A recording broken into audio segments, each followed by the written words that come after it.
আসসালামু আলাইকুম। Welcome back to our another video. আমি এলসি নিয়ে আলোচনা করার ধারাবাহিক আলোচনার আজকের ভিডিও পার্ট 4। আজকেও আলোচনা করব অ্যাকচুয়ালি এলসি ক্যাটাগরিগুলো কি এবং কখন আমরা বুঝতে পারবো একটা এলসি দেখে এটা কোন ক্যাটাগরির এলসি এবং কোন ক্লোজ দেখে বুঝতে পারবো। সো আশা করি সঙ্গেই থাকবেন এবং খুব মনোযোগ সহকারে ভিডিওটা দেখবেন। আসুন জেনে নিই এখানে ক্যাটাগরি অফ এলসি। আমি আগের একটা ভিডিওতে আমি এই ক্যাটাগরি অফ এলসিটা দেখিয়েছি। এর বাইরেও আরো অনেক এলসি আছে যেগুলো নরমালি এত অ্যাভেলেবল ইউজ হয় না। খুব কম হয়, বাট এলসি আছে। এটা হয়তো অন্যান্য কান্ট্রিতে বা ডেভেলপিং কান্ট্রিগুলো তারা ইউজ করে, বাট বাংলাদেশের প্রেক্ষাপটে এটা ভেরি কমন এটাই।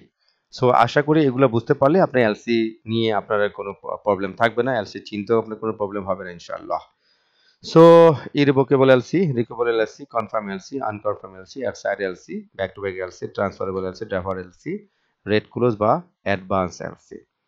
সো এগুলো নিয়ে আমি আগের ভিডিওতে আলোচনা করেছিলাম। আমরা লেটস গো আসলে আমরা এলসি ক্যাটাগরিটাকে কিভাবে চিনব।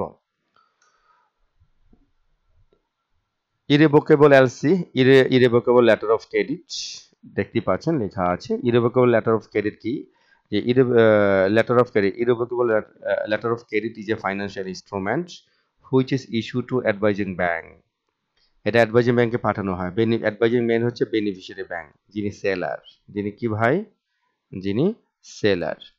By issuing bank, by issuing bank হচ্ছে ইস্যুইং ব্যাংক কার ব্যাংক? ইস্যুইং ব্যাংক হচ্ছে যিনি ইম্পোর্টার, বায়ার, ইম্পোর্টার ব্যাংক। ঠিক আছে? সো ইম্পোর্টার ব্যাংক যখন কোনো ফাইন্যান্সিয়াল একটা ইনস্ট্রুমেন্ট কি করেন, আম, একটা ইনস্ট্রুমেন্ট সেন্ড করেন কোথায়? অ্যাডভাইজিং ব্যাংকে, বেনিফিশিয়ারি ব্যাংকে। এটা হচ্ছে কি ইরোভেকেবল লেটার অফ এলসি, বাট এটাকে লেটার অফ এলসি বলে এই ট্রানজেকশনটাকে এখান থেকে শুরু করে এই পর্যন্ত। বাট ইরোভেকেবল কেন বলা হয় এটা আমরা নেক্সট আলোচনা আসতেছি। এই পর্যন্ত একটা এলসির সংজ্ঞা। This is the definition of LC. Then it cannot be amended or cancelled without agreement of credit parties, or any change or amend or cancellation depends on agreements of the both parties. This is the matches for irrevocable. এই লেখাটাই হচ্ছে ইররিভোকেবল সম্পর্কে, যে ইররিভোকেবল যখন থাকবে, ইররিভোকেবল LC যখন লেখা থাকবে, ধরে নিতে হবে এই এলসিতে টার্ম এন্ড কন্ডিশন যা আছে এটা আনচেঞ্জেবল, এটা চেঞ্জ করা যাবে না। তবে যাবে না তা না, তবে যাবে কখন?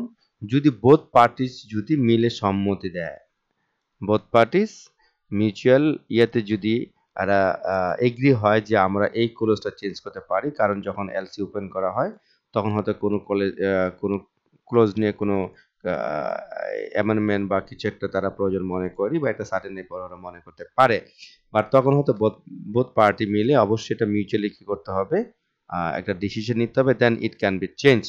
আনটিল দ্যাট এক পক্ষকে কখনো চেঞ্জ করতে এটা পারবে না। এটা মোস্ট পপুলার একটা সিস্টেম বাংলাদেশের প্রেক্ষাপটে, অন্যান্য দেশের ক্ষেত্রেও আপনি দেখবেন প্রত্যেকটা এলসির পাশেই লেখা থাকে ইরেভোকেবল এলসি, রিকেবল এলসি খুব কম থাকে। এনিওয়ে আমরা কিভাবে চিনব এটা যে ইরেভোকেবল এলসি লেটার অফ ক্রেডিট, এটা যে চেঞ্জ করা যাবে না, এটা আমরা চিনার উপায় কি? কারণ টোটাল এলসির পরে 3টা পেজ হয়, যে পেজগুলো হয় 3টা বা 4টা হয়, এটা লেখার উপর ডিপেন্ড করে। 2টা হয়ে থাকে, অনেক সময় 2টা থেকে হয় না, 3টা বা 4টা পেজ হয়ে থাকে।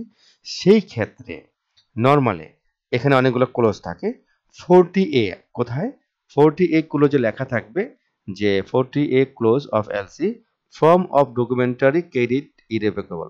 কি লেখা আছে? ক্রেডিট, যে ডকুমেন্টারি ফর্মটা কি হবে? ক্রেডিট ইরেভোকেবল, এই লেখাটা থাকবে 40A ক্লোজে, তখনই আমি এলসিটা বুঝে নেব ইট ক্যানট বি চেঞ্জ, এটা ইরেভোকেবল এলসি। ঠিক আছে ইনশাল্লাহ। দেন আসুন জেনে নেই তাহলে নেক্সট রিভোকেবল লেটার অফ ক্রেডিটটা কি। রিভোকেবল হচ্ছে যেটা চেঞ্জ করা যায়। সহজ কথায় applicant ইস্যুয়ার have right to change, যিনি অ্যাপ্লিক্যান্ট তার রাইট আছে এটাকে চেঞ্জ করার বা অ্যামেন্ডমেন্ট করার, ক্যান্সেল করার, without prior notice to the beneficiary, beneficiary without notice two credit parties. এটা বেনিফিশিয়ারি ছাড়া অথবা যে ক্রেডিট পার্টি থাকে তাদের কোনো পারমিশন ছাড়াই যিনি অ্যাপ্লিক্যান্ট ইম্পোর্টার সে চাইলে এটাকে চেঞ্জ করতে পারে। তবে এই এলসিটা তেমন একটা পপুলার নয়, বিকজ অফ কেউ এই রিস্ক নিতে চায় না। তো আমরা এটা কিভাবে চিনবো, how to understand LC is revocable, ঠিক 40A ক্লোজে যেভাবে লেখা ছিল ইরিভোকেবল, ঠিক সেই জায়গায় লেখা থাকবে revocable. Clear? I hope you understand my dears. So এখানে 40A তে এই লেখাটা থাকবে। তাহলে আমরা কিভাবে বুঝবো যে 40A ক্লোজের এলসি ক্লোজে যদি রিভোকেবল থাকে, তাহলে ধরে নেব ইট can be change at any time by applicant without any prior notice, without any permission of beneficiary. Okay, then next, confirm LC. This is the very important কারণ confirm LC, this is the term of LC. Second bank agree to pay supplier at the request by issuing bank if importer fail to pay in time. How to understand the LC is confirm? 49 clause, এটা হচ্ছে কি 49 clause লেখা থাকবে confirmation instruction কি confirm. এখানে একটা জিনিস দেখবেন, কনফার্ম এলসিটা হচ্ছে মূলত এলসির মধ্যে যখন সেলার কোনো প্রোডাক্ট সেল করতে চায়, তখন কিন্তু এখানে বায়ার যারা ইম্পোর্টার তারা একটা এলসি ওপেন করে। কিন্তু এলসি ওপেন করার সিস্টেমটা যে মানে ফাইন্যান্সিয়ালি সেলার তো তার প্রোডাক্ট সেল করবেন, সেলটা সে শিপমেন্ট দিবেন, জাহাজে দেন বাই এয়ারে দেন, যেভাবেই দেন না কেন, কিন্তু সাপ্লায়ার অর সেলার তার টাকাটা কখন পাবে? টাকাটা পাবে যখন শিপমেন্ট করার পরে নর্মালি ডকুমেন্ট যখন ব্যাংকে সাবমিট করবে, সেলার যখন তার ব্যাংকে কি করবেন, যিনি সেল করবেন তার ব্যাংকে যখন এগুলো ডকুমেন্টগুলো শিপমেন্টের সমস্ত ডকুমেন্ট সাবমিট করবেন, যে দেখো অলরেডি আমার সাথে এই টার্ম এন্ড কন্ডিশন বা এই যে এলসি ছিল, যে কারণ অ্যাডভাইজিং ব্যাংক কিন্তু জানেই যে অলরেডি কি করেছে, একটা এলসি ওপেন আছে এই নামে এই মেশিনারির জন্য। যখন সে মেশিনারি শিপমেন্ট করার পরে সমস্ত ডকুমেন্ট যখন সে ব্যাংকে সাবমিট করবে, সে অ্যাডভাইজিং ব্যাংক তখন এই ইস্যুইং ব্যাংকে কি করবে, পেমেন্টের জন্য রিকোয়েস্ট পাঠাবে। দেখো আমার পার্টি, আমার ক্লায়েন্ট অলরেডি তার যে product as per the agreement, as per LC condition, সে তার প্রোডাক্ট অলরেডি শিপমেন্ট দিয়েছে। এই শিপমেন্টের সমস্ত ডকুমেন্টস সে কি করবে, তার অ্যাডভাইজিং ব্যাংক, দ্য ইস্যুইং ব্যাংকে সে ডিএচএল করে বা কুরিয়ার করে সেটা কি করবেন, এটা ডকুমেন্টসগুলো পাঠিয়ে দিবেন। তবে তার আগে তারা কি করেন, ইস্যুইং ব্যাংকে তারা ইনফর্ম করার জন্য স্ক্যান কপি তারা পাঠিয়ে দেন। সো এখানে কিন্তু এখন কোশ্চেন হচ্ছে যে অনেক সময় সেলার বায়ারের উপর বিশ্বাস রাখতে পারেন না, যে আমি যখন শিপমেন্ট দিব, ইন কেস যদি ইস্যুইং ব্যাংক যদি আমার টাকাটা পে না করে, কারণ অনেক সময় হতে পারে যখন বড় কোনো অ্যামাউন্ট হয়, এটা মনে রাখবেন, যখন বড় কোনো বিগ অ্যামাউন্ট হয় তখন অনেক সময় ইস্যুইং যে ব্যাংক, বাইরের ব্যাংক, যদি আমরা বাংলাদেশের কথা চিন্তা করি, বাংলাদেশে অনেক ব্যাংক আছে যেগুলোর ফান্ড অনেকটা নড়ে বড়ে খুব কম, তারা বড় কোনো ডিল তারা করতে পারেন না। তখন সেই ক্ষেত্রে কি করে, সেলার চিন্তা করে যদি এই বায়ারের যে ব্যাংক, যদি তারা আমি ডকুমেন্ট সাবমিট করার পরে যদি সে আমাকে পেমেন্ট দিতে ব্যর্থ হয়, তখন উপায় কি? তখন বলে যে বায়ারকে, তখন এলসি যখন ওপেন করে তখন বলে যে ভাই আমার আমি কোনো রিস্ক নিতে চাই না, প্লিজ তুমি আমার এলসিটাকে কনফার্ম করে দাও। তো এলসিটা কনফার্ম করার সিস্টেম হচ্ছে যে যে ইস্যুইং ব্যাংক, যে ব্যাংকে বায়ারকে তার এলসি ওপেন করেছে, এই ব্যাংক ব্যতীত অন্য একটা ব্যাংক থেকে কনফার্মেশন নেবে। তো অন্য একটা ব্যাংক থেকে কনফার্মেশন নিলে তখন অন্য ব্যাংকের লাভ কি, অন্য ব্যাংক একটা চার্জ পাবে, টোটাল এলসির উপর 0.5% বা 1% একটা চার্জ সে পাবে। তো ব্যাংক চিন্তা করে যে টোটাল যে টাকা, সাপোজ যদি 100 কোটি টাকার একটা প্রজেক্ট হয়, তাহলে কিন্তু দেখেন 1% চার্জে কিন্তু ব্যাংকের 1 কোটি টাকা লাভ। তো যেই ব্যাংক এই কনফার্মেশন দিবেন, সেই ব্যাংকে কিন্তু আপনার 1 কোটি টাকা সে চার্জ পেয়ে যাচ্ছেন। যদি ইস্যুইং ব্যাংক মানে বায়ারের যে ব্যাংক, নমিনেটেড বায়ারের যে ইস্যুইং ব্যাংক যদি টাকা দিতে ব্যর্থ হয়, তাহলে কনফার্ম যে ব্যাংক কনফার্ম করেছেন সেই ব্যাংক বাধ্য থাকবে এই এলসির টাকা পে করতে। কাকে? সেলারকে।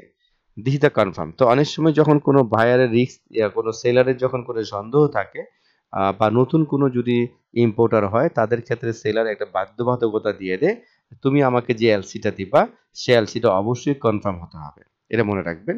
ইভেন আপনি যখন কোনো মাল এক্সপোর্ট করতে যাবেন, আপনিও যদি আপনি মনে করেন যে বায়ারকে আপনি চিনেন না, বায়ার ফ্যাক হতে পারে, এলসিটা ফ্যাক হতে পারে, এলসিতে কোনো প্রবলেম হতে পারে, আমি পেমেন্টটা পাওয়ার ক্ষেত্রে একটু রিস্ক আছে, সেই ক্ষেত্রে অবশ্যই কি করতে হবে, আপনাকে ওই ইম্পোর্টারকে বলতে হবে প্লিজ তোমার যে ব্যাংক আছে, তোমার এই ব্যাংক এই এলসি আছে, এলসিটা কনফার্ম করে দাও। সেই এলসিটা কনফার্ম কি করে অন্য একটা ব্যাংক থেকে করে। বাট অনেক সময় অ্যাডভাইজিং ব্যাংক বা সরি ইস্যুইং ব্যাংকও কনফার্ম ব্যাংক হতে পারে। তবে সেই ক্ষেত্রে কিন্তু যখনই অ্যাডভাইজিং ব্যাংক কোনো পেমেন্টের জন্য কোয়ারিজ করবে, সে আর কোনো এখানে আপত্তি করতে পারবে না, কোনো রকম কোনো না বা কোনো রকম কোনো এক্সকিউজ দেখাতে পারবে না। The issuing bank is bound to pay as a request of advising bank, মানে তাকে পেমেন্ট দিতে বাধ্য। এই জন্য এটা রিস্ক ফ্রি, এই জন্য অনেক বায়ার সরি সেলার বলে থাকে বায়ারকে তো অবশ্যই এলসিটা কি করে দাও, কনফার্ম করে দাও। এখন কোশ্চেন হচ্ছে আমরা এটা এলসিটা দেখে কিভাবে বুঝবো এটা এলসি কনফার্ম এলসি নাকি আনকনফার্ম এলসি। তখন আমরা 49 ক্লোজে যাব। এটা ধরে নেব 49 ক্লোজে কি করব, কনফার্মেশন ইনস্ট্রাকশন, এখানে একটা ক্লোজ আছে, কনফার্মেশন ইনস্ট্রাকশন কি থাকবে, কনফার্ম লেখা থাকতে হবে। যদি কনফার্ম থাকে তাহলে অবশ্যই আমি ধরে নেব এটা কনফার্ম এলসি, এবং আমাকে তার পাশাপাশি জানতে হবে এই এলসিটা কোন ব্যাংক কনফার্ম করেছে, এটা কি তার ইস্যুইং ব্যাংক নিজেই করেছে আর থার্ড পার্টি কোনো ব্যাংক থেকে করেছে, আমাকে অবশ্যই এটা জানতে হবে। এটা অবশ্যই লেখাও থাকে, এটা এলসির মধ্যে লেখা থাকবে, নো ইস্যু। দেন আনকনফার্ম এলসি, আনকনফার্ম এলসিটা কি ভাই, আনকনফার্ম হচ্ছে যে এইটার অ্যাগেনিস্টে, এটা বিপরীত, যেরকম ভাবে আগের এটা কনফার্ম লেখা থাকবে এটার মধ্যে কনফার্ম লেখা থাকবে না, এটা থাকবে কি যে কনফার্মেশন ইনস্ট্রাকশনের কথা লেখা থাকবে উইদাউট মানে নো, মানে হচ্ছে না এটা কনফার্ম ছাড়াই এই এলসিটা করা হয়েছে।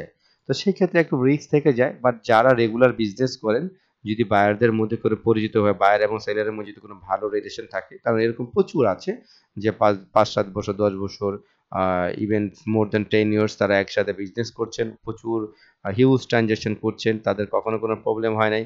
যখন এরকম কোনো ফেজ চলে আসে, তাহলে সে 1% সে চার্জ এই কমিশনটা না দিয়ে সে খরচটাকে না এক্সপেন্সটাকে মিনিমাইজ করার জন্য তারা বলেন ইটস ওকে, সেখানে এলসিটা আনকনফার্ম থাকলে হয়ে যায়, তাদের কোনো প্রবলেম না, বিকজ অফ তারা know, they know both of them, because তারা লং টাইম একটা বিজনেস রিলেশন আছে।